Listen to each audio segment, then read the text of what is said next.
Welcome everybody. Thanks for people from the leaders and supporters that have all turned up tonight. First up, we will be taking a moment to mark the National Day of Reflection for Survivors of Abuse and Care. That's what this event's officially for. This day arose out of the completion of the Royal Commission inquiry into abuse in state and faith-based institutions. The aim of the inquiry was to find out what happened, why it happened, and how to prevent it happening again. In 2019, a group of Leavers and the Gloriavale Leavers Support Trust advocated for inclusion in the inquiry.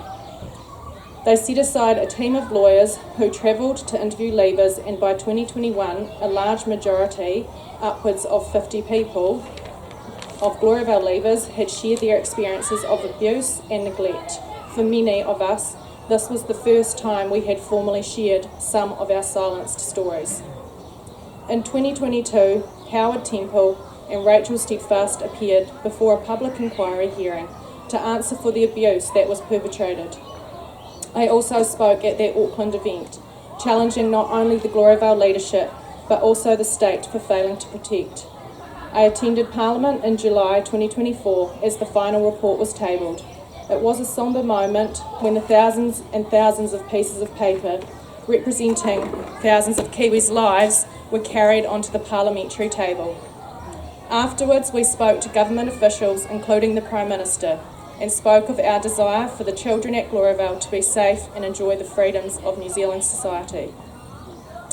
We have been sent the full 2,500-page Royal Commission report, which sits here today, along with a separate book of survivor stories, not just Gloriavale Leavers survivor stories, but all those who participated in the Royal Commission inquiry. Gloriavale has been mentioned more than 150 times, alongside other well-known places of abuse like Lake Alice and Dilworth. While Faithful Disciple and Zion Pilgrim stories were chosen to be published, and I honour their courage in allowing that to happen, I want to also acknowledge the many of you whose stories were too painful, too raw, too complex to appear in print. Your courage is no less, and your stories no less valid, and in many ways your silence speaks volumes. Today we honour you too. Sadly, we failed to get a full standalone document printed that related specifically and only to Gloriavale, so we've created our own. It runs to 50 pages, and there are copies available for those who would like to read it. It's also available on our website. The final report was scathing of Gloriavale, finding that the inquiry heard of abuse and neglect occurring in Gloriavale Christian community. Much of the abuse stemmed from the authoritarian control leadership had over the community and co-occurred with spiritual abuse. Survivors spoke about the psychological and spiritual abuse community leaders perpetrated, including through the use of shame, manipulation, humiliation and isolation. The economic and educational neglect suffered, discrimination suffered by Rainbow, Māori and disabled survivors, and the normalised and pervasive physical and sexual abuse. Recommendations that were made. The inquiry is concerned to ensure that the government does everything it can to prevent the factors that led to this historical abuse and neglect and care at Gloriavale. Recommendation 88. Ensure the ongoing safety of children, young people and adults in care at Gloriavale. To start immediately. Why mention it today? Today I'm mentioning it because on the 12th of November 2024, the government formally apologised to survivors of abuse in state and faith-based institutions for not acting appropriately to safeguard children. They announced a National Day of Reflection to be held within this week.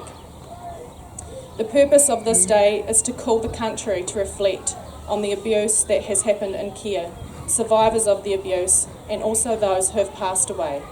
So here we are, 1 year on.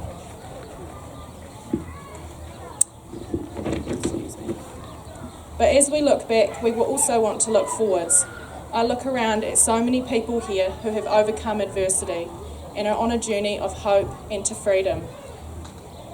I want to read a portion from my opening speech that I made at hearing for the Royal Commission, and not because I don't think you know this stuff, but I think that you'll resonate with it. I've just highlighted a few bits from it. Today, Gloriavale is part of this hearing, essentially because of the dreadful lack of care from government agencies in the past. After our leader, Hopeful Christian, was convicted and served a short prison sentence for his crimes, he was allowed back into our community, the community where I, as a child, lived. The people that should have cared for the children and vulnerable allowed a sex offender not only into a close-knit community with inadequate living quarters, but back into the senior position of leadership as a shepherd of the church. We, the children and vulnerable of Gloriavale, were let down by government agencies that should have been protecting us. What was not dealt with appropriately went on to become the culture I was raised in. When people in positions of power have no accountability, they create a path of hurt and destruction.